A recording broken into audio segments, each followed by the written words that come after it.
आज हम 1857 के विद्रोह के परिणाम एवं भारत पर इसके होने वाले प्रभाव के बारे में ध्यान देंगे।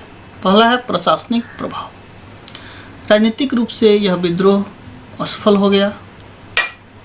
अंग्रेजी शासन के युग की समाप्ति हो गई, यानी ईस्ट इंडिया कंपनी का शासन खत्म हो गया और नवीन शासन यानी यह शासन जो है ब्रिटिश क्राउन के हाथ में चला गया।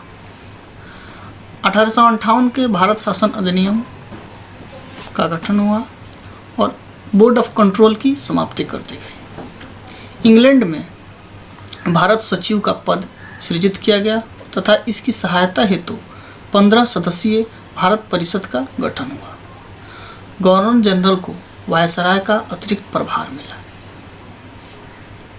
1861 के अधिनियम से भारत में जनप्रतिनिधित्व एवं संसदीय प्रणाली की शुरुआत हुई।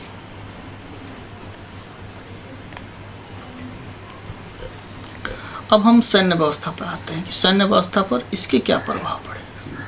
सेना पुनर्गठन विभाजन एवं प्रतितोलन के आधार पर हुआ, यानी बैलेंस के आधार पर, और डिवीजन। पील कमीशन की नियुक्ति हुई। जाति, धर्म, क्षेत्र के आधार पर रेजिमेंटों का गठन हुआ, जैसे सिख, गोरखा, पठान। जिन्होंने 1857 के विद्रोह में अंग्रेजों का साथ दिया उन्हें प्रमुख स्थान दिया गया, क्योंकि अवध, बिहार, मध्य भारत जहाँ जो विद्रोह के क्षेत्र थे उन्हें कम स्थान दिया गया। उच्च पदों पर भारतीय सैनिकों की नियुक्ति बंद कर दी गई। तोपखाने यूरोपियों के संरक्षण में दे दिए गए। बंगाल प्रेसिडेंसी में सैनिक 1:2, जबकि बम्बई एवं मद्रास में 2:5 में रखे जाने का नियम बनाया गया। अब जो तीसरी चीज़ है, इस शिक्षित भारतीय के प्रति क्या नीति अपनाई। जो 1857 के विद्रोह में तटस्थ थे उनकी प्रशंसा की गई, परंतु यह अधिक दिनों तक नहीं चल सकी। जमींदारों की जहाँ तक बात है, उनके प्रति अवध के तालुकदारों को जमीन लौटा दी गई।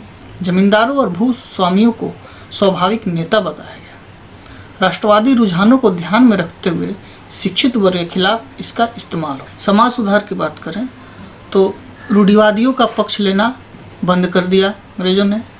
समाज सुधारकों का समर्थन किया गया। नस्लीय भेदभाव में भारतीयों के प्रति घृणा, तिरस्कार का भाव ब्रिटिश में बढ़ा। प्रेस के प्रति प्रेस को कंट्रोल किया गया, नियंत्रण की नीति बनाई गई। 1867 में press regulation act, 1878 vernacular press act, 1869 में लॉर्ड मेयो के आदेश से W. हंटर ने एक गजेटियर तैयार करने की योजना प्रारंभ की गई। इससे कठोर नियंत्रण की नीति अपनाई गई प्रेस के प्रति।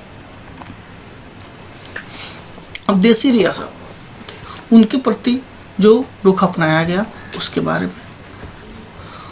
वायसराय का पद सृजित किया गया। हड़प रीतियाँ, डॉक्ट्राइन ऑफ लेप्स को समाप्त कर दिया गया। अधीनस्थ संघ नीति बनी। देसी रियासतों के राजाओं को गोद लेने का अधिकार मिला।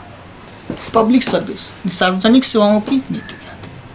1860 में सिविल सेवा की आयु 23 वर्ष से घटाकर 22 वर्ष की गई और जबकि 1866 में इसे 21 वर्ष कर दी गई। पुलिस, सार्वजनिक निर्माण, चिकित्सा, इंजीनियरिंग, कस्टम, रेलवे तथा अधिक वेतन वाले पद अंग्रेजों के लिए रिजर्व कर दिए गए। अब हम मुसलमानों के प्रति जो नीतियां हैं उस पर ध्यान देंगे। लिए फूट डालने की नीति, हिंदू मुसलमान विभेद एंड डिवाइड एंड रूल अपनाया गया। मुसलमानों के प्रति घृणा की नीति अपनाई गई। 1857 के विद्रोह में हम देखें तो बहादुर शाह जफर के नेतृत्व में जो बहावी रुझान था, या विभिन्न क्षेत्रों के मुसलमान जो विद्रोह में शामिल हुए, इसको लेकर के मुसलमानों के प्रति घृणा की नीति अपनाई गई। धन्यवाद।